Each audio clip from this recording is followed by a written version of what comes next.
एक और session pain killer series का, जिसमें हम ऑर्गेनिक की बहुत ही बढ़िया टॉपिक की बात करने वाले हैं आज, और वो है स्टीरियोआइसोमेरिज्म। अगर किसी कंपाउंड को ऑप्टिकल एक्टिव तुम कहना चाह रहे हो तो आप उसमें क्या देखोगे? सबसे पहली बात तो सिमेट्री ऑपरेशंस परफॉर्म करने पड़ेंगे। तो हम परफॉर्म करते हैं पीओएस, हम परफॉर्म करते हैं सेंटर ऑफ सिमेट्री, हम परफॉर्म करते हैं एओएस और हम परफॉर्म करते हैं एएओएस। ये कह रहा है कि S1 symmetry is equivalent to P O S. अगर किसी में S1 सिमेट्री है तो वो इक्विवेलेंट है पीओएस की, और S2 जो है वो इक्विवेलेंट है सीओएस के। तो बिल्कुल ये स्टेटमेंट दोनों क्या है, सही है।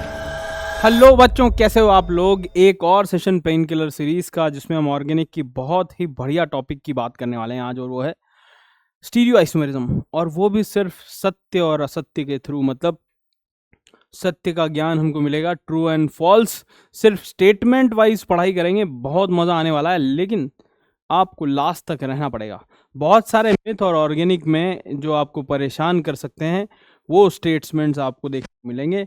जैसे पिछले लेक्चर्स अगर आपने HSAB के देखे हों और इनऑर्गेनिक के देखे हों, तो बहुत ही अच्छा सा कंटेंट लाने की कोशिश मैंने की है उसी सीरीज में। स्टीरियोआइसोमेरिज्म एक ऐसा टॉपिक जो ऑर्गेनिक से परेशान होने वाले बच्चों के लिए बड़ा परेशान करता है, क्योंकि जब भी एग्जामिनर को ऐसा लगता है कि why should students have all the fun, तो वो स्टीरियोआइसोमेरिज्म का फन यूज़ करते हैं ताकि आपको डस सके। तो आप स्टीरियोआइसोमेरिज्म के डसने में ना आए, उसके लिए आपको स्टीरियोआइसोमेरिज्म का ये वाला लेक्चर ट्रू एंड फॉल्स के थ्रू सीखना चाहिए कि स्टीरियोआइसोमेरिज्म आखिर क्या है और किस तरीके से आपको परेशान कर सकती है दोस्तों, है ना। तो शुरू करते हैं। स्टेटमेंट वाइज कहानियां पढ़ेंगे, ज़्यादा नहीं दिमाग लगाएंगे। Statement wise true and false. तो आप लोगों से अपेक्षा क्या? आप लोगों से सिर्फ अपेक्षा ये है कि दिमाग में आप थोड़ा गौर करें और सिर्फ बताएं कि ये कहानी सत्य है या असत्य है।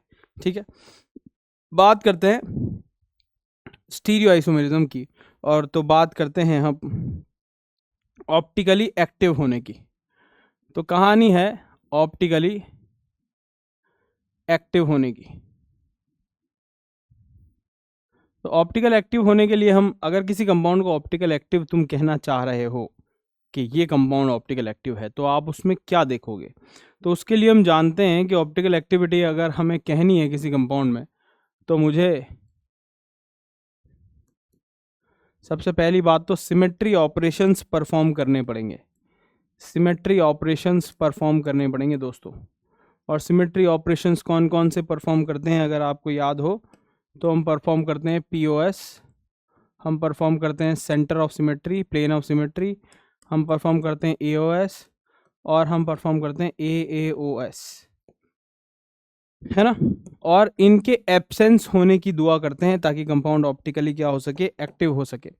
अब अगर कोई कंपाउंड है जिसमें पीओएस नहीं है, सीओएस नहीं है, एओएस नहीं है, एएओएस भी नहीं है, तो कंपाउंड जो है वो कहलाता है एसिमेट्रिक। और दूसरा हमारे पास डिससिमेट्रिक है। ये कंपाउंड कौन सा होता है? ये वो होता है जिसमें पीओएस ना हो, सीओएस ना हो, एओएस होना ही चाहिए, और एएओएस ना हो। क्या मेरी बात समझ में आ गई? और ये दोनों ही कंपाउंड दोस्तों, ये दोनों ही कंपाउंड ऑप्टिकली क्या होते हैं, एक्टिव होते हैं। यहाँ तक की कहानी आपको समझ में आ चुकी होगी। इसका मतलब है एओएस का होना और ना होना ऑप्टिकल एक्टिविटी से कोई खास क्या संबंध ही नहीं रखता है। अब इतना सा ज्ञान इनिशियली देते हुए हम चलते हैं अपने पहले स्टेटमेंट पर। धीरे धीरे लेवल बढ़ता जाएगा। आप भी सोचेंगे कि तो लेवल थोड़ा आसान लग रहा है हमको, तो धीरे धीरे लेवल बढ़ता जाएगा दोस्तों। A compound with no P O S and C O S is, statement में थोड़ा सा चेंज करता हूँ, इज ऑलवेज ऑप्टिकली एक्टिव। तो अब जरा देखो, अगर हम क्वेश्चन करते आ रहे हैं तो हम यही कर रहे हैं कि किसी में पीओएस सीओएस नहीं है तो ऑप्टिकली एक्टिव है ही। लेकिन अगर वो स्टेटमेंट लिख के आ जाए और ऑलवेज लिख दिया उसने, तो फिर ये आंसर क्या है? ये क्या हो जाएगा दोस्तों? फॉल्स हो जाएगा। ये हमारे पास ये गलत हो जाएगा हमारे पास, क्योंकि हम बात कर चुके हैं कि अगर किसी कंपाउंड को ऑप्टिकली एक्टिव कहना है तो पीओएस नहीं, सीओएस नहीं, और एएओएस भी नहीं। और गजब की बात, अगर मैं इन दोनों में से अगले पेज पर बताता हूं तुम्हें, अगर मैं इन दोनों में से भी, ये हमारी बात हम यहाँ से छोड़ते हैं, यहाँ शुरू करते हैं। तो पहला स्टेटमेंट तो गलत हो गया हमारा कि AAOS भी एब्सेंट होनी चाहिए। अब यहाँ अगला स्टेटमेंट क्या कह रहा है? अगला स्टेटमेंट कह रहा है कि अगर कोई प्रेजेंस ऑफ SN मतलब अल्टरनेटिंग एक्सिस ऑफ सिमेट्री का प्रेजेंस होना या सिर्फ उसका प्रेजेंस होना सफिशिएंट और नेसेसरी कंडीशन है फॉर एब्सेंस ऑफ कायरलिटी। कि अगर आपको POS COS भी चेक करने की तो कोई ज़रूरत ही नहीं है, और presence of SN axis is in the molecule is necessary and sufficient condition for absence of chirality. बिल्कुल सही बात है कि अगर SN axis of symmetry present है तो POS COS और AOS तीनों एब्सेंट होना चाहिए। तो ऑब्वियसली अगर ये प्रेजेंट है तो कंपाउंड क्या होगा? अकायरल होगा, एब्सेंस ऑफ कायरलिटी होगी। बिल्कुल क्या है ये हमारे पास सत्य बात है। तो अगर मैं यहाँ ये कहूँ कि absence of SN axis of symmetry, presence की जगह क्या कर दूं? Absence of this is sufficient condition for presence of chirality. तो ये भी कहानी ठीक लगती है। कारण इस बात को तुम समझो कि अगर किसी कंपाउंड में SN एक्सिस ऑफ सिमेट्री नहीं है ना दोस्तों, अगर उसमें नहीं है SN एक्सिस ऑफ सिमेट्री तो गजब की बात है कि फिर POS भी उसमें नहीं होगी और उसमें COS भी नहीं होगी। देखो दो अलग अलग बातें हैं। हम जनरली क्या देखते हैं, हम अगर कोई कंपाउंड दे दिया और पूछा जाए ऑप्टिकल एक्टिव है कि नहीं, तो हम POS देखते हैं, COS देखते हैं। अगर ये दोनों नहीं है तो हम कहते हैं ऑप्टिकली एक्टिव है। हम इसे चेक भी नहीं करते। इसलिए नहीं चेक करते कि जनरली जिसमें ये नहीं होता उसमें ये भी नहीं होता, मगर वो जनरली है। क्योंकि ऐसे कंपाउंड जो ऐसे बने हुए हों और यहाँ Cl लगा हुआ, मान लो ये कंपाउंड है, ये कंपाउंड, इस कंपाउंड में ना तो आपको POS मिलती है ना आपको COS मिलती है, लेकिन इसमें AAOS होता है और ये ऑप्टिकली इसलिए इनएक्टिव हो जाता है। तो कुछ ऐसे चुनिंदा कंपाउंड है जिनके बारे में हमारे सिलेबस में कहानी हमको कहनी है कि POS COS न होने के बावजूद भी ऑप्टिकली इनएक्टिव है ड्यू टू AAOS। अब AOS हम जानते हैं कि टफ होता है देखना, ठीक है। तो 99.99 सवाल हमारे हो जाते हैं POS COS की एब्सेंस में ही ऑप्टिकल एक्टिव कहलाता है। लेकिन हम जब स्टेटमेंट आएगा तो गजब की बात यह है कि जिसमें ये दोनों ना हो, ये भी ना हो, इसके 99.99 चांस है। लेकिन जिसमें ये ना हो उसमें ये दोनों न होना 100% है। अगर किसी में ये नहीं है तो ये दोनों नहीं ही होंगे उसमें। ये गजब की बात है। अच्छा, अगर ये बात सत्य है तो अगले सेंटेंस पर चलते हैं जो इसी से जुड़ा है, और वो ये है कि अगर किसी में, क्या है क्वेश्चन, अगर किसी में S1 सिमेट्री है, SN सिमेट्री के बारे में हम बात कर रहे हैं, SN सिमेट्री के बारे में बात कर रहे हैं। तो अगर किसी में हमारे पास SN सिमेट्री है ना, और उसमें S1 है, N की वैल्यू 1 है या N की वैल्यू 2 है, तो गजब की बात है। ये कह रहा है कि S1 symmetry is equivalent to POS। अगर किसी में S1 सिमेट्री है तो वो इक्विवेलेंट है POS के ही, और S2 जो है वो इक्विवेलेंट है COS के। तो बिल्कुल ये स्टेटमेंट दोनों क्या है, सही है। तो इसीलिए तो हम कह रहे हैं कि अगर किसी में SN axis of symmetry absent है तो उसमें S1 एब्सेंट है और उसमें S2 भी एब्सेंट है, और SN एक्सिस है, इसका मतलब फिर आगे वाले 3 4 5 6 तो एब्सेंट होंगे ही। तो इसका मतलब नेसेसरी और सफिशिएंट कंडीशन है, आपको सिर्फ चेक करना चाहिए AAOS। लेकिन हम करते नहीं, हम करते सिर्फ POS COS है। कारण यह है वो आसान है देखना और SN देखना मुश्किल है। और हम मुश्किल काम करें क्यों जब 1000 में से एक में ही तकलीफ मिलेगी। तो जो जिसमें तकलीफ मिलेगी, ऐसा कंपाउंड जिसमें POS COS ना हो लेकिन AOS हो, और अगर ऐसे चुनिंदा ही कंपाउंड है तो उन्हें हम याद ही कर लेंगे। क्यों हम 999 सवालों के लिए टफ AAOS देखना चालू करें? हम आसान POS देखकर जज करेंगे और जो एक्सेप्शनल कहानी होगी उसको याद कर लेंगे, जैसे कि मैंने पिछली स्लाइड पर एक स्ट्रक्चर बनाई। क्या मेरी बात समझ में आई? तो इसका मतलब यह है कि जब भी तुम एब्सेंस ऑफ POS और COS देखते हो तो वो एक जुगाड़ है, कंसेप्ट नहीं है। कंसेप्ट यह है कि आप AAOS चेक करें। तो लेकिन ठीक है, जब तक क्वेश्चन हमें आंसर मिल रहा है जुगाड़ से तो हम तो चलते रहेंगे, लेकिन स्टेटमेंट में हम जुगाड़ नहीं लगा सकते। स्टेटमेंट तो स्टेटमेंट के जैसे ही बताने पड़ेंगे दोस्तों। समझ में आ गया? बात समझ में आ गई? आगे चलते हैं दोस्तों। अब अगला सेंटेंस है हमारे पास। हाँ, इसका एक बार प्रूफ भी देख लेते हैं, कहाँ लिखा हुआ है इसका प्रूफ देख लेते हैं। ये देखो, हम बुक पर बड़ा ध्यान देते हैं, बुक को इज्जत देते हैं। The presence of SN axis of symmetry is necessary and sufficient condition for absence of chirality. क्या मेरी बात समझ में आ गई? तो ये बुक की लैंग्वेज है जो मैंने तुमको दिखा दी। अब मैं तुम्हें कुछ और भी दिखाना चाहता हूँ जो तुम्हारा दिल थोड़ा सा तोड़ सकता है, लेकिन तुम्हारा दिल टूटे उससे पहले हम बात। ऑर्गेनिक में एक तो हमें ना सदा, हमेशा, ऑलवेज, ये वाली कहानियां जो है हमेशा परेशान करेगी हमको। जब भी हम ऑलवेज लगाएंगे, यूनिवर्स में इतने मॉलिक्यूल हैं जो हमारे बनाए गए ऑलवेज के नियम को तोड़ने के लिए तैयार बैठे हैं।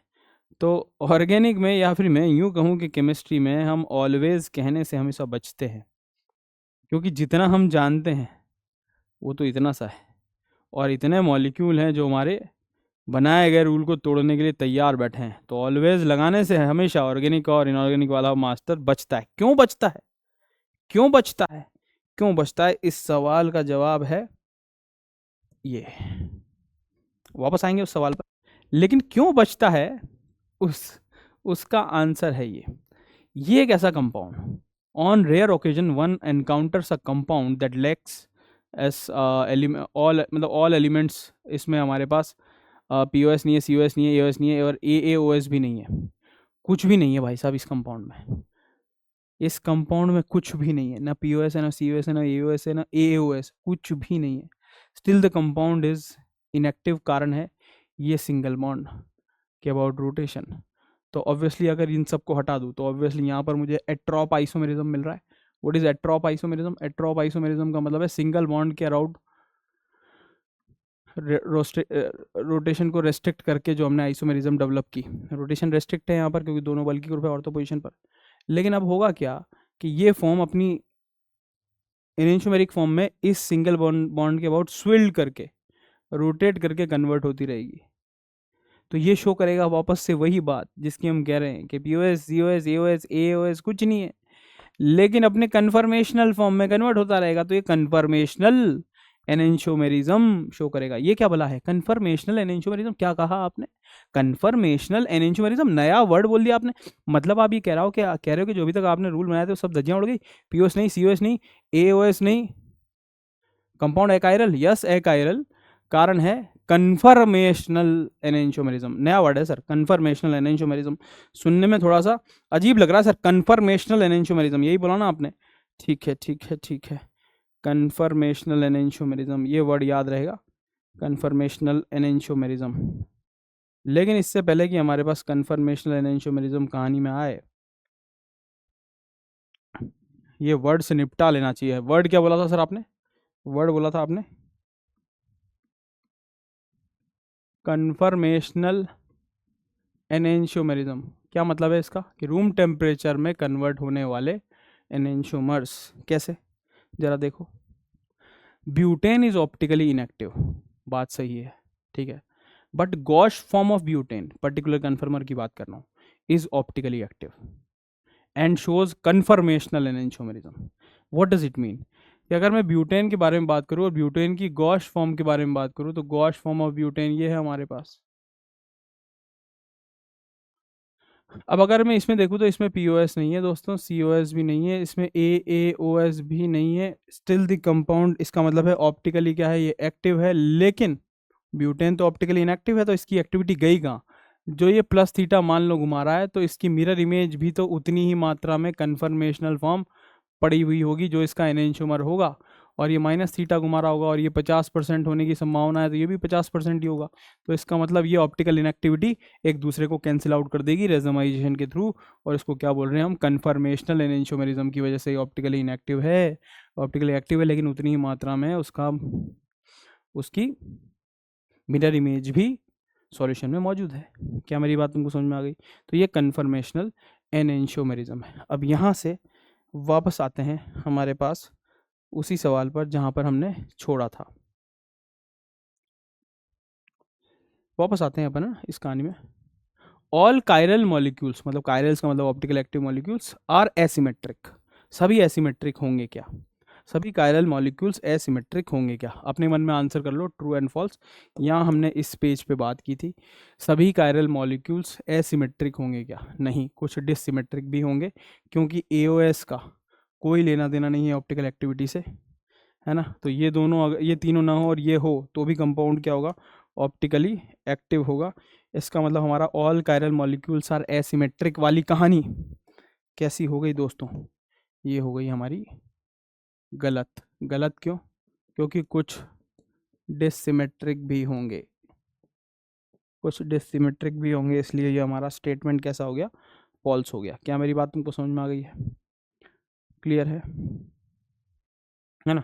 अब इस पर एक कहानी ये आ गई कि आपके पास दो बढ़िया से डायग्राम बना रखे हैं मैंने, एक तो ये है और एक वो है, और इसके बेसिस पर आपको ये बताना है कि इन दोनों में से कौन सा डायग्राम आपका सही है। जरा मैं साइड हो जाता हूँ, 10 सेकंड के लिए आप इसे सोचें। ये डिसिमेट्रिक लिखा हुआ है, तो 10 सेकंड के लिए यहाँ सोचें कि इनमें से कौन सा डायग्राम सही है। एक मॉलिक्यूल है जिसमें alternating axis of symmetry present है, एब्सेंट है, तो क्या कहानी बनेगी? प्रेजेंट है, एब्सेंट है, तो क्या कहानी बनेगी? इन दोनों में से एक फ्लो चार्ट सही है।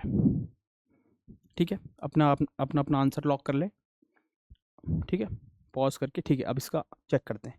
अगर किसी मॉलिक्यूल में alternating axis of symmetry present है तो ऑब्वियसली वो अकायरल होगा, वो तो ये भी कह रहा है। इसका मतलब यहाँ पे तो कोई डिफरेंस है नहीं दोनों स्टेटमेंट्स में, लेकिन यहाँ डिफरेंस है कि अगर नहीं है, अगर एब्सेंट है तो वो एसिमेट्रिक होगा या डिसिमेट्रिक होगा। देखो भाई, मैं क्या कह चुका हूँ कि अगर किसी कंपाउंड में AOS नहीं है, इसका मतलब उसमें POS भी नहीं है और उसमें COS भी नहीं है। अब तीनों चीज़ें एब्सेंट हो और AOS के बारे में तो अभी कोई चर्चा की नहीं हमने, तो इसका मतलब अभी ये तीनों एब्सेंट होना किस तरफ इशारा करता है? डिसिमेट्रिक की तरफ। और डिसिमेट्रिक में अगर AOS भी एब्सेंट हो जाए तो वो क्या हो जाएगा? फिर एसिमेट्रिक हो जाएगा। तो इसका मतलब ये कथन सत्य है। इसके आगे आप AOS को ख़त्म कर दो तो कंपाउंड एसिमेट्रिक और लिखा जा सकता है ना? और ये हमेशा याद रखना कि जो एसिमेट्रिक होगा उसमें हमारे पास AOS एब्सेंट है, लेकिन C1 सिमेट्री तो सब में होती है। What is C1 symmetry? This is default AOS। भाई किसी कंपाउंड को 180 घुमाओगे, 1 का मतलब क्या? 360/360। तो अगर किसी को 360 घुमाओगे तो दुनिया का हर मॉलिक्यूल रिपीट होगा। तो C1 सिमेट्री जो है नेचुरल सिमेट्री है, डिफॉल्ट सिमेट्री है, और वो तो हर कंपाउंड में होगी, तो उसे इग्नोर करके ही हम AOS की बातें करते हैं।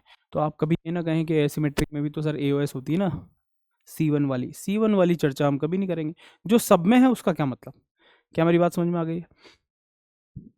तो बहुत ही बढ़िया कथन हमको यहाँ से मिलता है।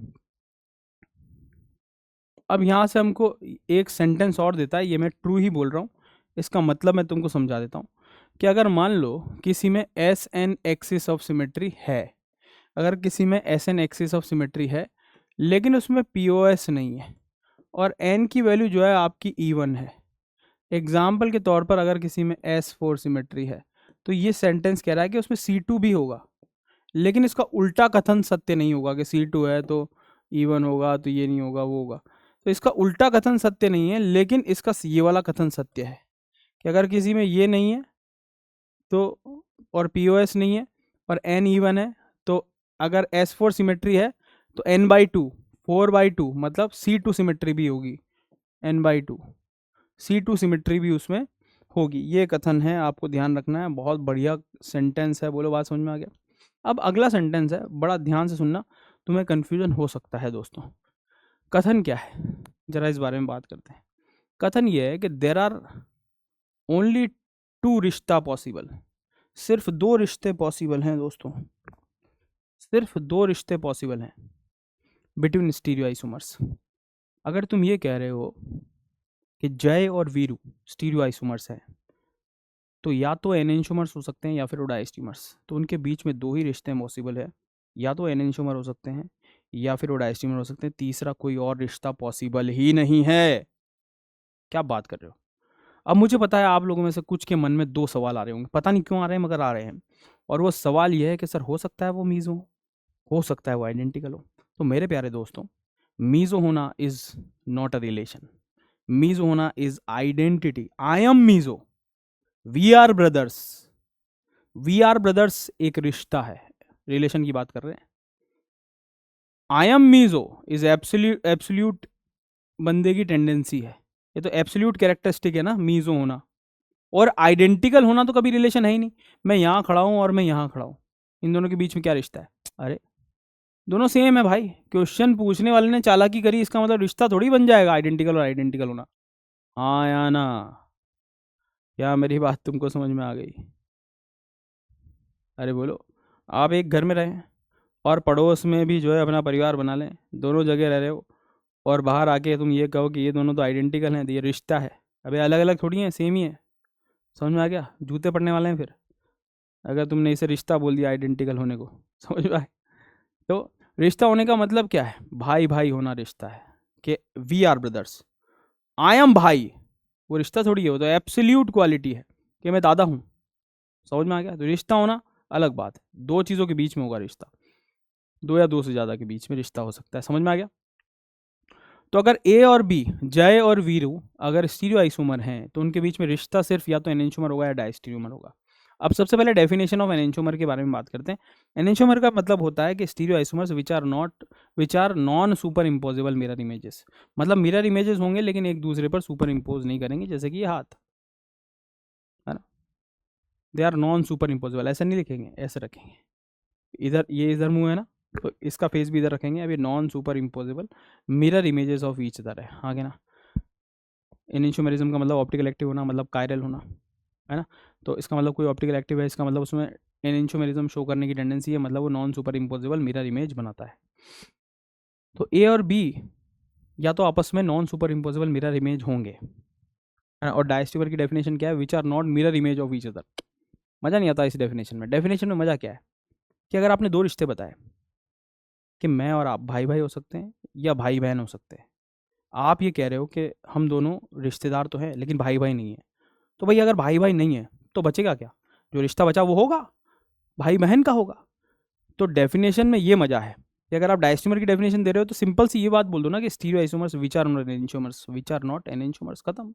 ये क्यों बोल रहे हो कि which are not mirror image of each other? ठीक है, वो भी ठीक है डेफिनेशन, लेकिन ये वाली डेफिनेशन ज़्यादा मज़ेदार लगती है कि stereo isomers which are not enantiomers. Enantiomers कौन है? जो non super imposable mirror image हैं एक दूसरे के। क्या मेरी बात समझ में आ गई? तो सिर्फ दो ही रिश्ते पॉसिबल हैं स्टीरियो आइसोमेरिज्म के। अब यहाँ से तुम्हारे मन में जो सवाल उठा है वो ये है कि आपने ये कहा है कि स्टीरियो आइसोमर हैं तो दो ही रिश्ते पॉसिबल हैं, इसका मतलब कन्फर्मर्स हम पढ़ के आए थे और आपने भी पढ़ाया था, वो भी तो आपस में स्टीरियो आइसोमर हैं, और स्टीरियो आइसोमर है तो उनके बीच में भी रिश्ता है, तो एनेंटियोमर होगा या डायस्टीमर होगा। इसका मतलब कन्फर्मर्स आर आइदर एनेंटियोमर्स और डायस्टीमर्स। आप ये कहना चाह रहे हो? बिल्कुल यही कहना चाह रहा हूँ। कैसे सर, जरा समझाओ। इससे पहले अभी मैं बोल के आया कि गॉश फॉर्म ऑफ ब्यूटेन। तो अगर मैं गॉश फॉर्म ऑफ ब्यूटेन के बारे में बात करूँ तो गॉश फॉर्म ऑफ ब्यूटेन, तो दो गॉश फॉर्म ऑफ ब्यूटेन के बीच में रिश्ता क्या है? दो गॉश फॉर्म ऑफ ब्यूटेन के बीच में रिश्ता क्या है? Obviously they are enantiomers, conformational enantiomers, अभी तो बोला था मैंने। तो ये क्या है? एनेंटियोमर्स हैं दोस्तों। मगर जब भी कन्फर्मेशनल बोलेंगे, हम एनेंटियोमर बोलेंगे, तब कन्फर्मेशनल लगाना पड़ेगा यहाँ, क्योंकि नॉर्मली वर्ड में एनेंटियोमर और डायस्ट्यूमर्स हम उन्हें बोलते हैं जो रूम टेम्परेचर में एक दूसरे पर न बदलें। तो जितने भी कन्फर्मर्स हैं ना, वो भी या तो एनेंटियोमर्स हैं या फिर डायस्टीरियोमर्स ही हैं, या तो वो एनेंटियोमर्स हैं या फिर क्या है, वो डायस्टीरियोमर्स ही हैं दोस्तों। क्या मेरी बात तुमको समझ में आ गई है ना? तो अब हमारे पास एक डेफिनेशन और सत्य हो जाती है यहाँ पर, और वो है stereoisomers which are not enantiomers are always diastereomers. बिल्कुल सत्य बात है, यहाँ हम ऑलवेज लगा सकते हैं, कोई दिक्कत वाली बात नहीं है। कोई और रिश्ता है ही नहीं, है ना। मीज़ो इज़ नॉट अ रिश्ता। मीज़ो तो अलग कहानी है, मीज़ो के अलग मजे हैं, हम बात करेंगे अभी। समझ में आ गया? अब यहाँ अगर मैं देखूँ तो इसमें हम एक और बात कर सकते हैं। जैसे हम बात करें यहाँ पर इसी कथन के लिए कि हम बात कर लें गॉश फॉर्म ऑफ ब्यूटेन, और किसी ने कहा sir anti form of butane, इनके बीच में ये रिश्ता क्या कहलाता है? मैं तुमसे फिर वो पूछूंगा, क्या ये स्टीरियो आइसोमर है? हाँ ठीक है, स्टीरियो आइसोमर है, तो इसका मतलब ये जय वीरू है। और अगर ये जय वीरू है तो इनके बीच में रिश्ता या तो मिरर इमेज का होगा या फिर ये डायस्टीरियोमर होंगे। तो ये मिरर इमेज तो कहीं से भी नहीं दिख रहा, इसको आईने में देखूंगा तो ये तो कभी नहीं दिखेगा। क्या मेरी बात समझ में आ गई? तो इन दोनों के बीच में भी रिश्ता क्या है? डायस्टीरियोमर्स का, है ना। तो मगर कन्फर्मर लगाना पड़ेगा आगे, तो ये दोनों आपस में क्या होंगे? Conformational diastereomers. तो जितने कन्फर्मर्स हैं वो भी सब या तो एनेंटियोमर है या फिर डायस्टीमर है, क्योंकि डेफिनेशन वाइज स्टीरियो आइसोमेरिज्म में दो ही रिश्ते पॉसिबल है। क्या मेरी बात तुमको समझ में आ गई है दोस्तों? समझ में आ गया?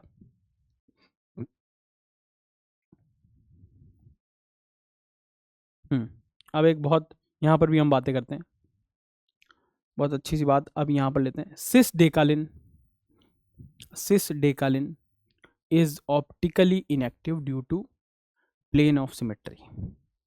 Cis-decalin is optically inactive due to plane of symmetry. अब सबसे पहले तो सही ये बताओ ये डेकालिन क्या होता है। तो देखो जरा बात यहाँ पे देखो, ऑब्वियसली मुझे पता है कि व्यूज कम ही आने वाले हैं। कारण यह है कि कहानियां थोड़ी सी वो हैं जो पढ़ लेने के बाद की कहानी है। तो ये डेकालिन है।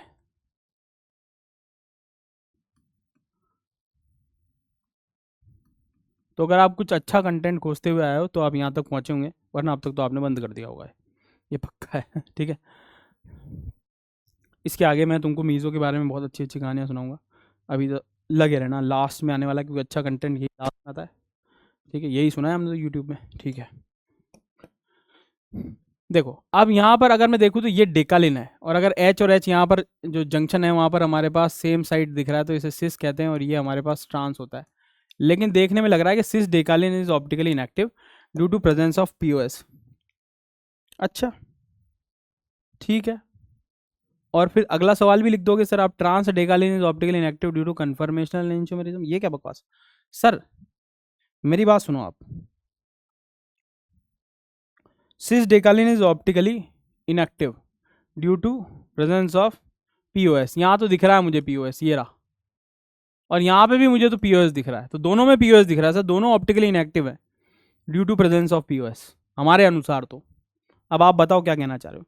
तो देखो भाई, अगर यहाँ चेयर फॉर्म है ना, मतलब अगर 6 मेंबर रिंग है, तो बिना चेयर फॉर्म बनाए कहानी नहीं गढ़ पाओगे। क्या मेरी बात तुमको समझ में आ गई?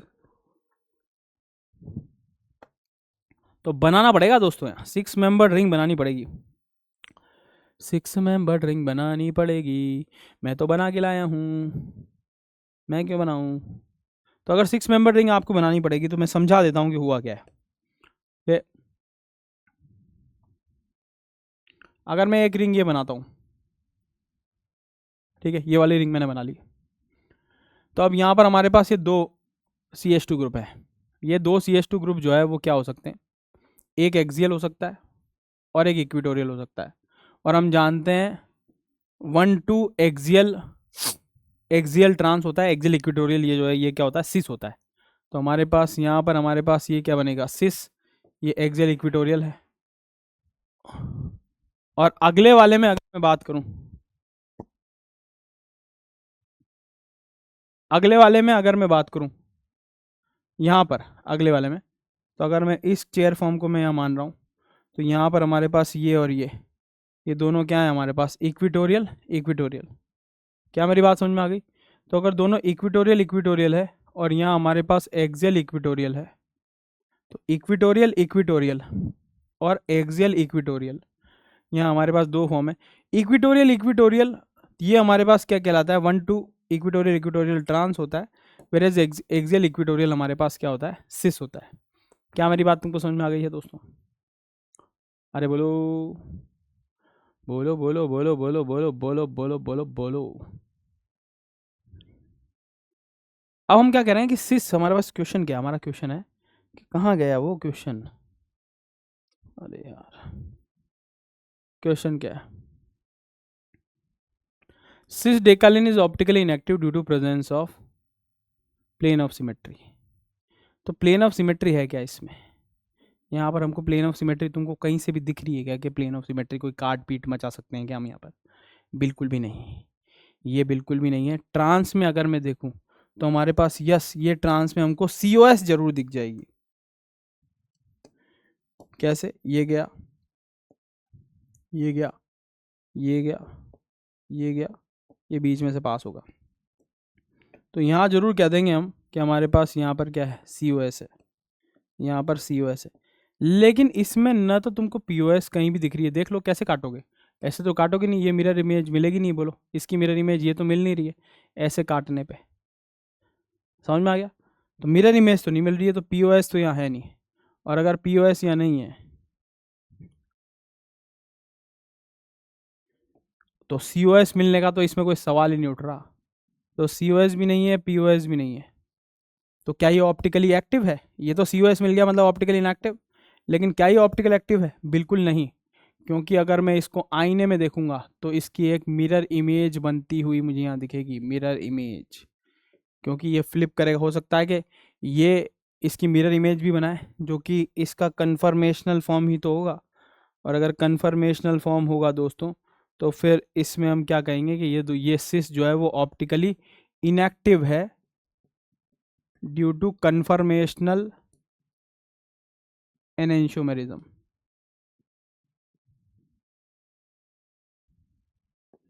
हो सकता है बिल्कुल इसका मिरर इमेज बन जाए, हो सकता है ये वाली फ्लैट हो और ये वाली ऊपर चढ़ जाए, मतलब इसकी मिरर इमेज बन जाए। बोलो बात समझ में आ गया? तो इसे बोलेंगे अपन कन्फर्मेशनल एनेंशियोमेरिज्म की वजह से ऑप्टिकली क्या होना, इनएक्टिव होना। क्या मेरी बात समझ में आ गई है? आ जाओ वापस। बहुत ही ब्यूटीफुल सा सवाल यहाँ ख़त्म हुआ, कहाँ गया?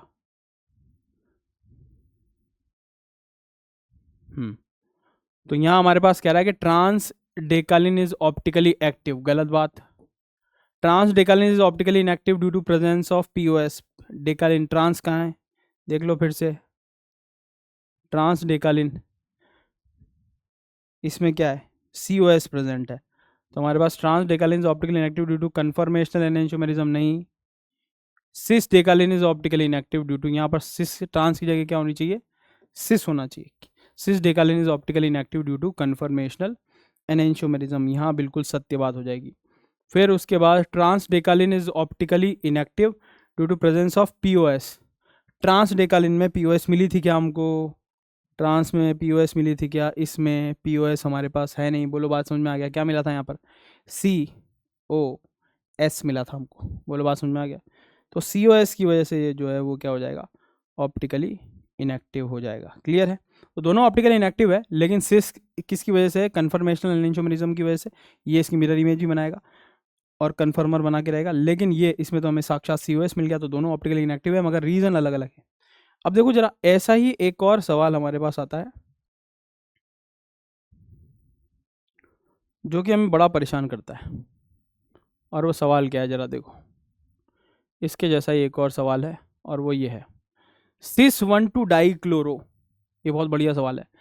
सिस 1,2 dichloro cyclohexane is optically inactive due to presence of POS। सब लोग 99% जनता इसको गलत करने वाली है। क्या कह रहे हैं अपन? कि सिस है हमारे पास, ये लो क्लोरो क्लोरो, तो ये ऑप्टिकली इनएक्टिव है। यस, ये ऑप्टिकली इनएक्टिव ही होने वाला है। क्यों इनएक्टिव होने वाला है? क्योंकि इसमें POS है। नहीं, बिल्कुल गलत बात है। ये ऑप्टिकली इनएक्टिव POS की वजह से नहीं है। अगर तुम इसको बनाओ सिस फॉर्म, सिस फॉर्म का मतलब क्या है? एक एक्सियल और दूसरा इक्वेटोरियल। कभी भी इसमें POS नहीं मिलेगी, कभी भी इसमें COS नहीं मिलेगी दोस्तों। तो ये ऑप्टिकली इनएक्टिव नहीं है, ये ऑप्टिकली एक्टिव है, लेकिन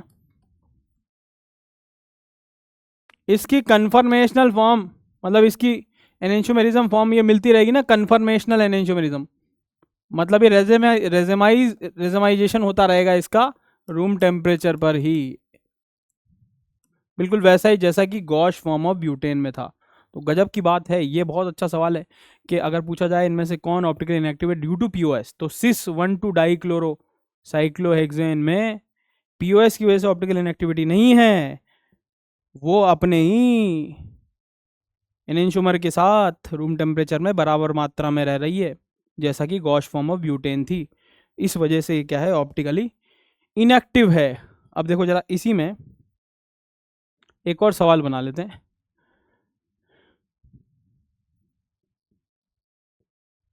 अगर मैं कह दूं सिस 1,3 dichloro cyclohexane is more stable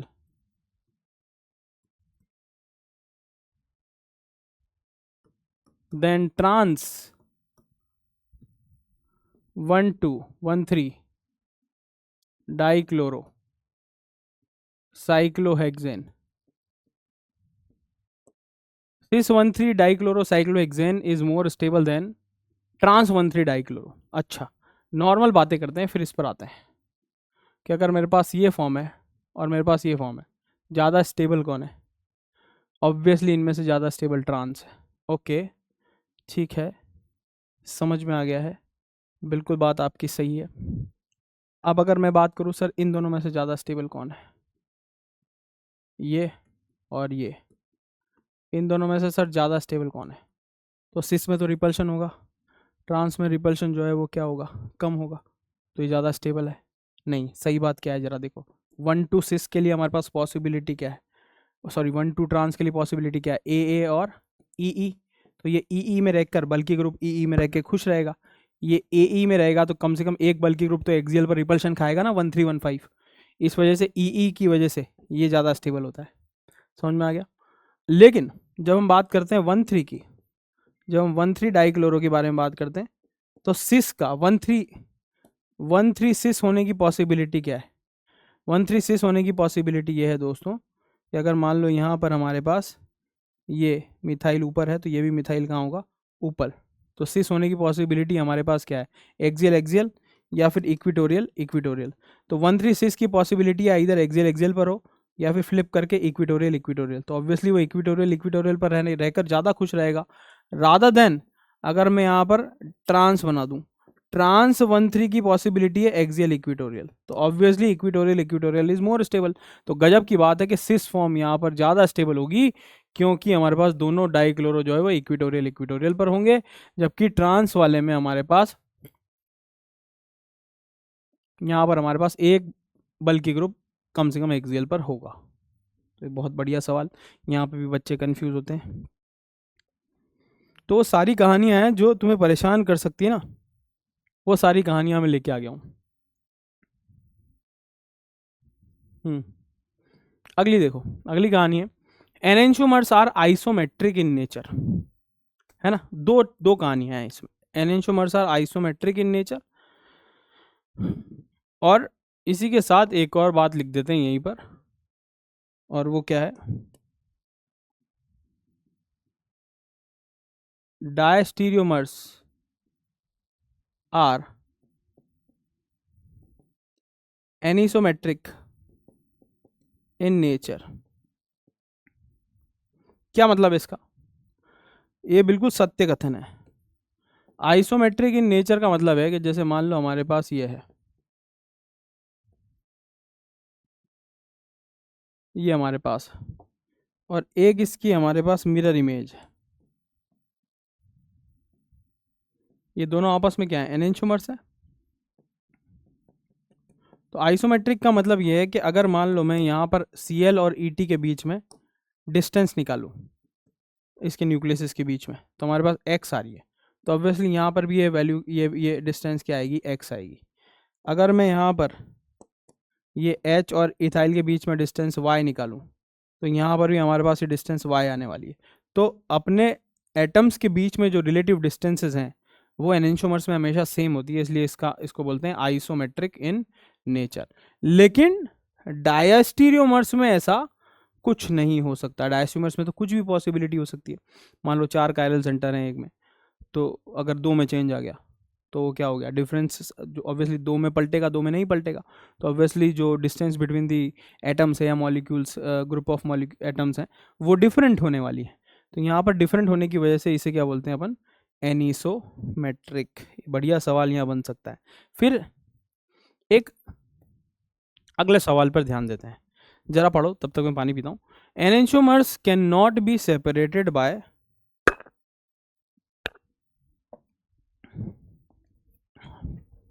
can never be separated by physical method. Enantiomers can never be separated by physical method. सही लगता है क्या सुनने में? सुनने में तो सही लग रहा है,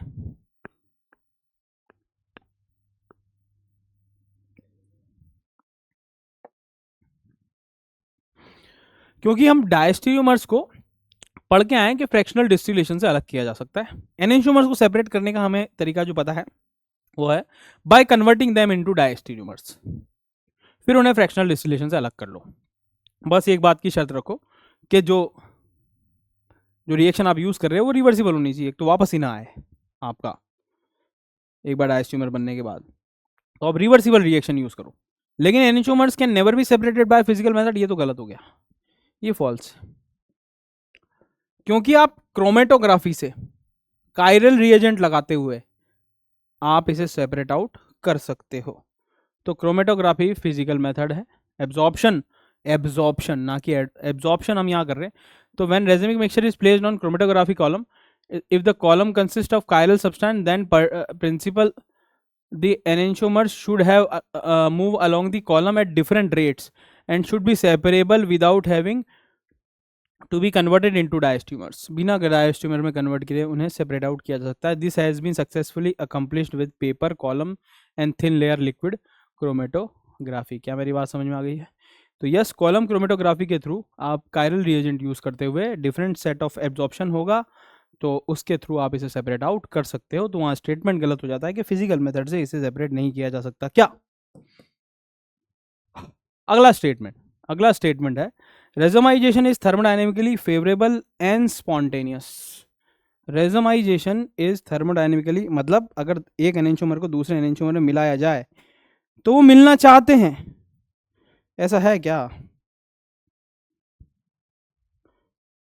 रेजोमाइजेशन है ना. तो अब यहां अगर मैं देखें तो जरा सोचो इसके बारे में होगा क्या.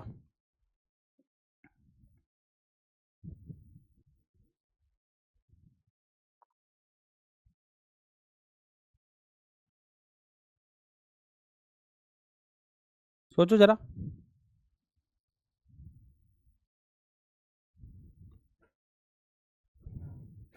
अब यहां देखो जरा होता क्या है कि जब हम दो एनेंटियोमर्स को आपस में मिलाते हैं तो दोनों की एनर्जी तो सेम होगी. तो ये वाला पार्ट तो सेम होता है, इसके बारे में तो कोई कंक्लूड नहीं करेंगे अपन, है ना. लेकिन जो है जब दो रेजिमिक मिक्सचर जब दो एनेंटियोमर्स को बढ़ाते हैं मिलाते हैं तो डेल्टा एस जो है वो बढ़ता है, एंट्रोपी जो है वो बढ़ती है, डिसऑर्डरनेस जो है वो बढ़ती है और बढ़ता है तो हमारे पास डेल्टा जी जो है वो बिकम नेगेटिव. क्या मेरी बात समझ में आ गई? तो yes, it is favourable and spontaneous process. एक और मैं स्टेटमेंट रेजिमिक मिक्सचर के लिए ही लेके आया था और वो तुम्हें पता होना ही चाहिए, नहीं होगा तो मैं लिख दूंगा. हाँ हाँ हाँ हाँ हाँ हाँ हाँ. ये बहुत अच्छा स्टेटमेंट होने वाला था. अगर वो नहीं मिलता है तो मैं लिख दूंगा, वैसे मिलना चाहिए. रेजेमाइजेशन पर ही था वो. एक बार सर्च कर लेते हैं.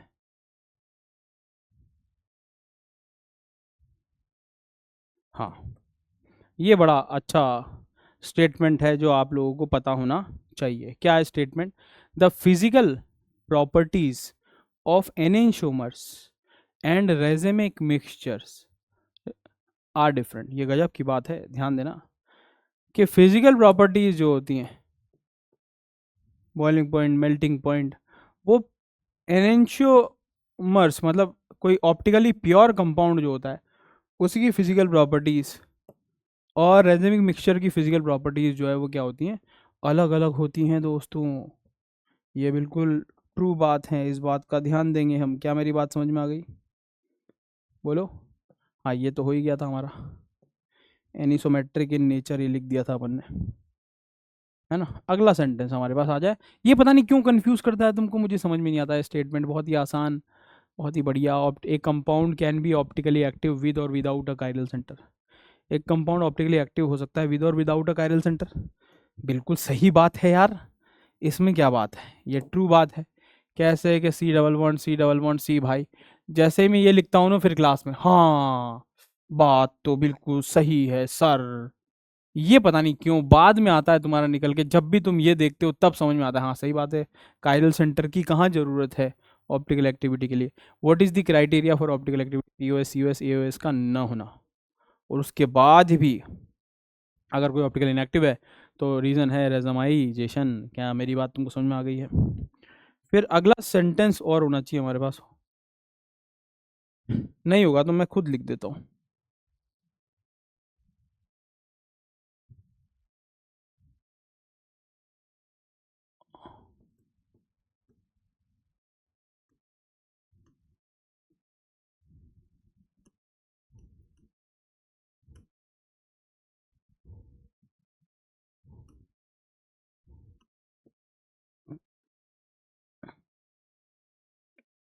सभी क्या सभी chiral molecules have observable optical activity.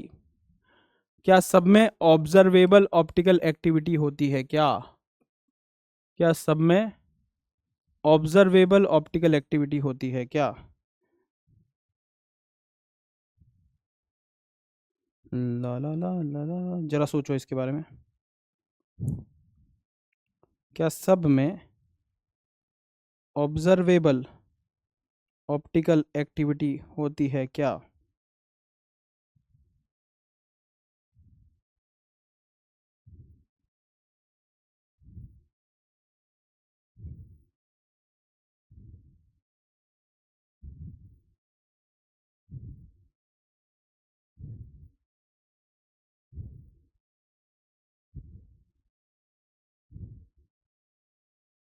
हम्म सभी कायरल मॉलिक्यूल्स में ऑब्जर्वेबल नहीं भाई। अरे भाई जैसे ज़रा देखो, तुम बचपन में पढ़ के आए हो, अमीन फ्लिपिंग, HDT ले लूँ, तो ये कायरल सेंटर धारी भी है, एक कायरल सेंटर है भी इसमें, और कायरल सेंटर होने के बावजूद ये अपने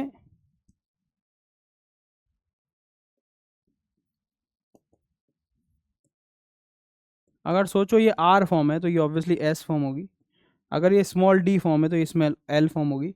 इसका मतलब ये दोनों आपस में क्या होंगे? रेजेमिक मिक्सचर होंगे। तो ये क्या कहलाती है? फिनोमिना अमीन फ्लिपिंग। तो कायरल सेंटर एक है ऑप्टिकली एक्टिव, अगर ये कंपाउंड को इंडिविजुअली देखूँ तो है, लेकिन फिर भी ये ऑप्टिकली इनएक्टिव है, and the reason is POS नहीं है, COS नहीं है, AOS नहीं है। What is the reason for optical inactivity? Conformational enantiomerism. Room temperature पर अपने ऑप्टिकल एक्टिव पार्ट मतलब एनेंटियोमरिज्म में बदलना, ये है वापस से वही कहानी आ गई, कन्फर्मेशनल एनेंटियोमरिज्म। ये वर्ड बड़ा इंपॉर्टेंट है दोस्तों, इस बात का ध्यान देना। अगर आया तो तुम पहले होंगे जो इस कहानियों के बारे में सुन रहे होंगे, या इतनी कहानी ढंग से सुन रहे होंगे। क्या मेरी बात समझ में आ गई? अब अपन आगे चलते हैं। लास्ट में मैं बताऊंगा मीज़ो के बारे में, बहुत बढ़िया कहानी है, तुम लास्ट तक रुकना। मीज़ो लास्ट में मैंने बचा के रखा हुआ है ना, और अगले ये मान लो कि 5-7 मिनट के बाद ही बताने वाला हूँ। तो सभी ज्योमेट्रिकल आइसोमर्स आर डायस्ट्यूमर्स, दूसरा स्टेटमेंट है, एक स्टेटमेंट ये है। और ज्योमेट्रिकल आइसोमर्स आर जनरली डायस्ट्यूमर्स, सभी ज्योमेट्रिकल आइसोमर्स डायस्ट्यूमर्स होते हैं क्या? डायस्ट्यूमर्स, अच्छा ज्योमेट्रिकल आइसोमर्स का मतलब क्या है? सिस और ट्रांस। तो अगर मैं यहाँ देखूँ सिस और ट्रांस को, अगर मैं देखूँ तो देखने से ऐसा लगता है कि यार ये कभी एनेंटियोमर्स तो नहीं हो सकते, और स्टीरियो आइसोमर है, स्टीरियो आइसोमर है, एनेंटियोमर हो नहीं सकते, मिरर इमेज तो नहीं दिखते हैं कभी, तो फिर इसका मतलब डायस्ट्यूमर ही होंगे, है ना। ऑल ज्योमेट्रिकल आइसोमर्स आर डायस्ट्यूमर्स, या ऑलवेज भी लिख दिया, ऑल या ऑलवेज एक ही बात है। इसका मतलब तुम कह रहे हो कि हमेशा हो, और हमेशा तो ऑर्गेनिक कभी कुछ होती नहीं। इसका मतलब आप ये कहना चाह रहे हो सर कि ज्योमेट्रिकल आइसोमर्स स्टीरियो आइसोमर तो होते ही हैं, ये तो पक्का है, इसको तो कोई बदल नहीं सकता। तो लेकिन वो डायस्ट्यूमर नहीं है, तो फिर अगला रिश्ता ये होगा कि वो एनेंटियोमर हो जाए। मतलब आप ये कहना चाह रहे हो कि ज्योमेट्रिकल आइसोमर्स क्या एनेंटियोमर भी हो सकते हैं? बिल्कुल सत्य, ज्योमेट्रिकल आइसोमर्स एनेंटियोमर्स हो सकते हैं। हाँ, अगर आप ये कह रहे हो कि ज्योमेट्रिकल आइसोमर्स और जनरली डायस्ट्यूमर्स, तो यस जनरली में कहानी सत्य है, लेकिन जैसे ही तुम ऑल कह दोगे या ऑलवेज कह दोगे तब कहानी गड़बड़ हो जाएगी। कैसे हो जाएगी? ऐसे हो जाएगी, ऐसे हो जाएगी।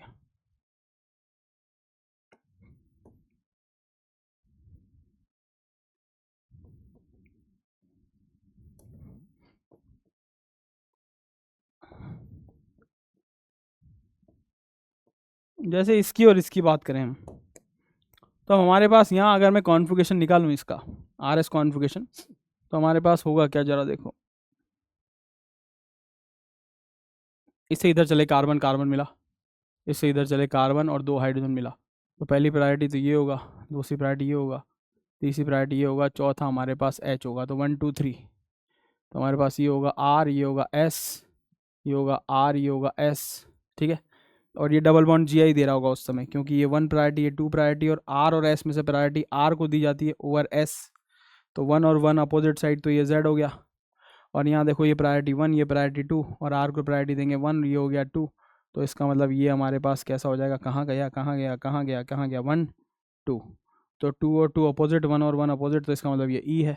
तो मतलब ये E फॉर्म है या Z फॉर्म है, तो ये E और Z कहलाना, इसका GI फॉर्म तो हो ही गया।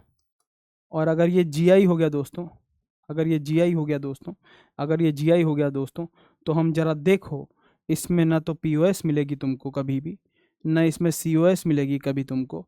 सिमिलरली यहाँ भी ऐसा ही है, और ये दोनों आपस में मिरर इमेज भी हैं, तो इसका मतलब ये दोनों एनेंचोमर्स भी हैं, तो मतलब जीआई भी हैं और एनेंचोमर्स भी हैं। तो इसका मतलब कभी कभी ज्योमेट्रिकल आइसोमर्स एनेंचोमर्स हो सकते हैं, सिस ट्रांस के रेस्पेक्ट में नहीं, ई और जेड के रेस्पेक्ट में। ये बात ध्यान देना। अगर तुम ये भ्रम बना के बैठे हो कि Z is always cis and E is always trans, तो ये तो वैसे ही गलत है। ई और जेड का सिस और ट्रांस से कोई लेना देना नहीं है। क्या मेरी बात तुमको समझ में आ गई है? ये तो हम कभी भी एनी डे प्रूव कर सकते हैं, इसके बारे में हम आज चर्चा नहीं कर रहे हैं। क्या मेरी बात तुमको समझ में आ गई है? क्लियर है?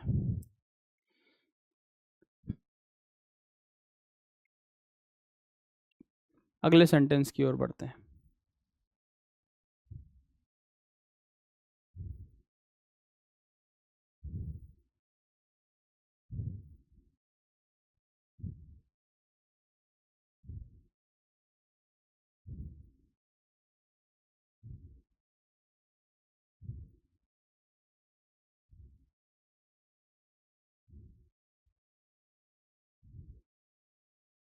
एक मिनट दोस्तों।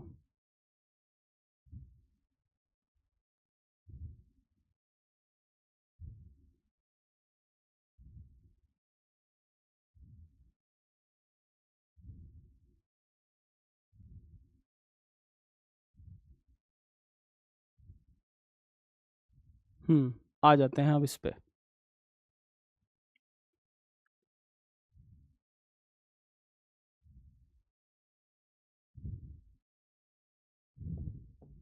अब बात कर लेते हैं थोड़ी सी मीज़ो महापुराण की, कि मीज़ो आखिर है क्या। अब जो तुम पढ़ के आए हो डेफिनेशन, वो मैं बता देता हूँ कि दो या दो से ज़्यादा कायरल सेंटर हो, प्लस पीओएस हो या सीओएस हो, तो उसे क्या बोलते हैं? मीज़ो बोलते हैं। सरासर गलत डेफिनेशन है ये। जब ऑप्टिकल एक्टिव होने के लिए ही आपको कायरल सेंटर की ज़रूरत नहीं है, तो अगर कोई कंपाउंड बिना कायरल सेंटर के ऑप्टिकल एक्टिव हो सकता है, तो उसका कोई ना कोई रिश्तेदार जो ऑप्टिकली इनएक्टिव होगा, वो भी तो मीज़ो ही कहलाएगा। तो इसका मतलब कायरल सेंटर की कहाँ रिक्वायरमेंट है मीज़ो के लिए? तो what is the definition? Go check, Google पे जाओ, टाइप करो IUPSC गोल्ड बुक, और उस पर टाइप करो मीज़ो की डेफिनेशन। वो कहेगा आसान शब्दों में कि अगर कोई कंपाउंड ऑप्टिकली इनएक्टिव है और उसके कम से कम दो रिश्तेदार ऑप्टिकल एक्टिव है, एक लिखा हुआ वहाँ पे, वो भी करेक्शन है, क्योंकि अगर अगर मैं ऑप्टिकल एक्टिव हूँ तो मैं अकेला नहीं रह सकता, पहली बात तो ये, हमेशा मैं जोड़े में रहूँगा। अगर मैं ऑप्टिकल एक्टिव हूँ तो मेरा मिरर इमेज भी तो कंसिडर करोगे। तो इसका मतलब अगर कोई ऑप्टिकली इनएक्टिव की कम से कम दो रिश्तेदार, वो और उसकी मिरर इमेज, जैसे कि ए और बी, ये दोनों मिरर इमेज है एनेंचोमर्स है, और उनका मैं रिश्तेदार हूँ जो ऑप्टिकल इनएक्टिव हूँ, तो मैं मीज़ो कहलाऊंगा। सिंपल सी बात है। अगर मेरा रिश्तेदार कोई भी ऑप्टिकल एक्टिव है तो मैं मीज़ो हूँ, अगर मैं ऑप्टिकली इनएक्टिव हूँ तो। ऑप्टिकली इनएक्टिव का एक्टिव रिश्तेदार होना जरूरी है, अगर ऐसा है तो मैं उस ऑप्टिकली इनएक्टिव को मीज़ो कहूँगा। सिंपल सी डेफिनेशन ये है, उसमें कोई कायरल सेंटर की ज़रूरत नहीं है। कायरल सेंटर की कोई रिक्वायरमेंट नहीं है। जैसे मान लो मैं तुमसे पूछ लूँ कि बताओ ये मीज़ो है कि नहीं, अब तुम्हारा दिमाग घूम सकता है इसमें कि ये मीज़ो कैसे। सर पीओएस है ना, सीओएस है, कायरल सेंटर बताओ। भाई साहब ये मीज़ो है। मीज़ो क्यों है? मीज़ो ये है दोस्तों, क्योंकि गलती से इसका ये वाला रिश्तेदार ऑप्टिकली एक्टिव है। टोटल अगर मैं इसके आइसोमर्स निकालता हूं तो तुमने जीआई में बनाए होंगे कि इसके टोटल स्टीरियो आइसोमर्स बनते हैं 7 प्लस एक। एक जो होता है वो ये वाला होता है जो ऑप्टिकली एक्टिव होता है, तो इसकी मिरर इमेज भी कंसिडर करनी पड़ेगी, तो 9 टोटल बनते हैं। उसमें से 7 जो होते हैं वो कैसे होते हैं? मीज़ो कहलाएंगे। कौन कौन से हैं जरा बना देते हैं मीज़ो इनके। तो भाई 6 के 6 वेज पर सीएल ले लो, इसमें पीओएस मिल जाएगी तुमको, है ना। फिर 5 पे ले लो वेज पर, और एक ये ले लो। फिर 2 ले लो डैश पर, 4 वेज ले लो। फिर दो, सॉरी, फिर दो डैश पर ही अगर लेना है तो अल्टरनेट ले लो। अगर दो डैश पर ही लेना है तो आमने सामने ले लो। और अगर दो डैश पर ही लेना है, ये हो गया। अब हो गया हमारे पास तीन, तो ये तीन ले लो एक साथ। कितने हो गए? एक दो तीन चार पाँच छः, और एक अल्टरनेट ले लो। Wedge dash, wedge dash, wedge dash. देख लो सब में पीओएस मिल जाएगी तुमको, किसी किसी में सीओएस भी मिलेगी। तो ये सब मीज़ो हैं, क्योंकि इसके चक्कर में ये ऑप्टिकल एक्टिव हो गया। क्या मेरी बात तुमको समझ में आ गई? तो मीज़ो की बेस्ट डेफिनेशन है, अगर कोई ऑप्टिकल इनएक्टिव कंपाउंड है, कम से कम उसके रिश्तेदार दो ऑप्टिकल एक्टिव है, तो मैं मीज़ो हूँ। ऐसा ऑप्टिकल इनएक्टिव कंपाउंड जिसके कम से कम दो रिश्तेदार या स्टीरियो आइसोमर ऑप्टिकली एक्टिव हो, तो उसे हम कहते हैं। क्या मेरी बात समझ में आ गई है? अब देखो गजब का सवाल, इन दोनों में से मीज़ो कौन है? हा, इन दोनों में से मीज़ो कौन है? क्या पूछ रहे हो सर? इन दोनों में से मीज़ो कौन है, यही तो पूछ रहा हूँ दोस्तों। सवाल बहुत सारे हैं, समय हमारे पास कम। सवाल हमारे पास बहुत सारे, समय हमारे पास कम। सवाल हमारे पास बहुत सारे, समय हमारे पास है कम। तो अब मैं चुनिंदा ब्यूटीफुल सवालों की ओर बढ़ रहा हूँ, जिसमें से दो सवाल ये हैं। तो इनके बारे में अगर मैं बात करूँ, कहाँ गया ये? अब जरा इसमें देखो, चार कायरल सेंटर हैं। इसको अगर मैं तमीज़ से दिखाऊं तो मैं ये कह सकता हूँ, इसका कॉन्फ़िगरेशन निकालो तो एक दो तीन, क्या ये एस है? तो एस, इसका कॉन्फ़िगरेशन भी एस आएगा, इसका आर और आर। इसको अगर तो और तमीज़ से दिखाऊं तो ये एक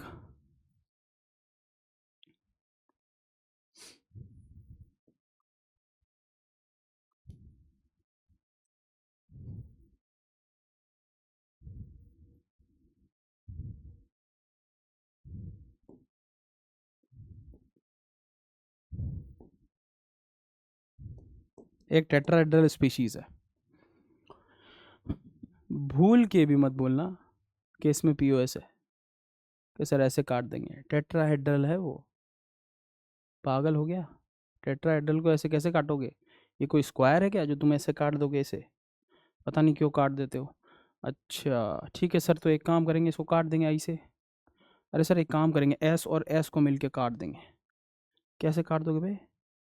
सर इसको यहाँ लिख दो ना, सर यहाँ लिख दो, इसको यहाँ लिख दो। एक काम करो ना सर, आप ये कर दो, ये कर दो, आर और एस कर दो ना सर, इसको ऐसे काट देंगे इसको। भाई पागल हो गया बिल्कुल ही। आर और एस, एस एस अपने आप में एक कायरल सेंटर है। कायरल सेंटर मतलब वो चार वैलेंसी रख रहा है अलग अलग, उसको काट कैसे दोगे तुम इक्वल आपस में? Chiral centre can not be cut, उसमें पीओएस सीओएस होगी नहीं। अरे तो ये अपने आप में नहीं कटेगा आधा, ये अपने आप में आधा नहीं कटेगा, ये अपने आप में आधा नहीं कटेगा, ये अपने आप में आधा नहीं कटेगा। तो इसमें पीओएस और सीओएस होने का कोई सवाल है ही नहीं दोस्तों। पीओएस और सीओएस होने का कोई सवाल नहीं। फिर क्या है? स्टिल ये ऑप्टिकली इनएक्टिव है, ऑप्टिकली इनएक्टिव है। समझ रहे हो क्यों? जरा देखो, अगर मैं इसे एस और आर कह दूं, और मैं अगर इसे इस एक्सिस के अबाउट घुमा दूं, कितना? 90 डिग्री। अगर मैं इसे घुमा देता हूं तो यहाँ आर आएगा और यहाँ सॉरी, तो ये इन प्लेन, ये वेज है। अब ये अगर घूमेगा 90 डिग्री पर, तो वेज यहाँ पर है, डैश यहाँ पर है, एस 90 घूमेगा तो इन प्लेन आ जाएगा ना। तो यहाँ पर हमारे पास एस आ जाएगा और यहाँ एस आ जाएगा। और जो इन प्लेन वैलेंसी है आर और आर, अगर वो घूमेगी यूँ नहीं तो यूँ घूमेगी, तो वेज डैश आ जाएगी। तो यहाँ पर वेज आर और डैश आर आ जाएगा। अब ए ओ एस की शर्त क्या है कि जिसके एक्सिस के अबाउट आपने घुमाया है उसके परपेंडिकुलर, इस एक्सिस के परपेंडिकुलर मिरर लगाना। लगाया साहब? अगर मैं यहाँ मिरर लगाऊंगा तो यहाँ पर हमारे पास क्या देखने को मिलेगा? आर की मिरर इमेज क्या मिलेगी? एस, आर की मिरर इमेज एस, एस की मिरर इमेज आर, एस की मिरर इमेज आर। ये देख लो, ये दोनों मिल गए सेम। 90 डिग्री घुमाने पर मिला, तो 360/90 करेंगे, वैल्यू आएगी 4। तो इसमें क्या कहेंगे? इसमें S4 सिमेट्री है दोस्तों, S4 सिमेट्री।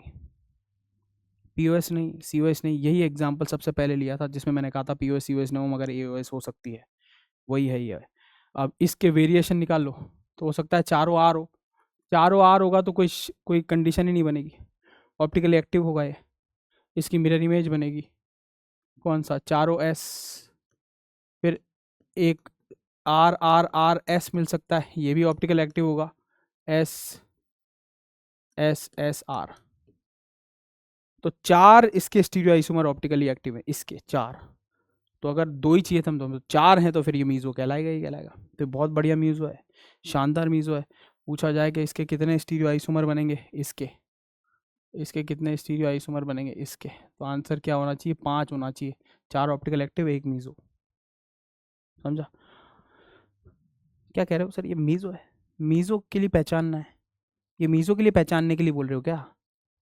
ये मीज़ो के लिए पहचानने के लिए बोल रहे हो क्या? जरा सोचो क्या बोल रहे हो सर आप। ये मीज़ो के लिए आपने क्वेश्चन दिया कैसे? इसलिए दिया क्योंकि शानदार आखिरी क्वेश्चन है। तुम पढ़ के आए हो कि आयोडीन बल्कि ग्रुप है, जो इस पर लगाएगा SIR, मतलब ये जाएगा आउट ऑफ द प्लेन, और ये आयोडीन इस पर लगाएगा SIR, तो ये भी जाएगा आउट ऑफ द प्लेन। अब इसमें ऑक्सीजन नीचे है, इसमें भी ऑक्सीजन हमारे पास क्या है, नीचे है। अगर मैं इसके अबाउट यहाँ से काट दूँ इसको, तो आयोडीन के सामने आयोडीन है, CuNH2 के सामने CuNH2 है, ऑक्सीजन का सर नीचे ही है, तो ये POS मिल जाएगा मुझे। तो क्या हर POS धारी मीज़ो हो जाएगा क्या? रिश्तेदार बताओ इसका ऑप्टिकल एक्टिव। इसका रिश्तेदार बताते हैं ऑप्टिकल एक्टिव। रोटेशन तो हो नहीं सकता क्योंकि 2 बल्कि ग्रुप है, तो एक जगह जाके रुक गया है। तो हो सकता है कि कभी इसका CO ऊपर कर ले सर, उस केस में नीचे नहीं कर पाएगा फिर वो, तो उसका ये वाला जो स्टीरियो आइसोमर है दोस्तों, ये वाला जो स्टीरियो आइसोमर इसका है, और मैं इसके बारे में बात करूँ जहाँ पर ये और ये अपोजिट साइड पर है, तो ये जो स्टीरियो आइसोमर है ये क्या है, हमारे पास ऑप्टिकली एक्टिव होगा। और इसे कहेंगे क्या, सिंगल बॉन्ड के अबाउट रोटेशन रेस्ट्रिक्ट करके जो हमने आइसोमेरिज्म पैदा की है, ये हमारे पास ज्योमेट्रिकल आइसोमेरिज्म है।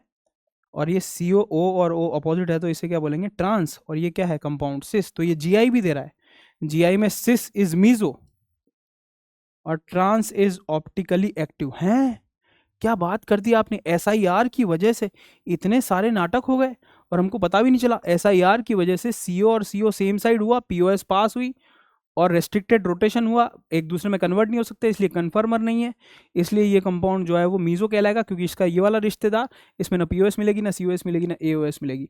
ये ट्रांस कहलाएगा, ऑप्टिकली एक्टिव होगा, 2 मिलेंगे।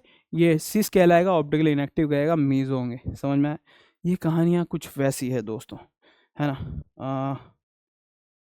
मैं चाहता हूँ तुम्हें इसका रेफरेंस पता लगे, तो थोड़ा कॉन्फिडेंस आता है कि सर ये लिया कहाँ से, आया कहाँ से, क्या वाकई में ऐसा है भी या नहीं। मतलब मैं गारंटी नहीं दे रहा कि अभी मिल जाए मुझको, लेकिन हाँ मिल गया। पता नहीं तुम तक दिखता है नहीं दिखता है।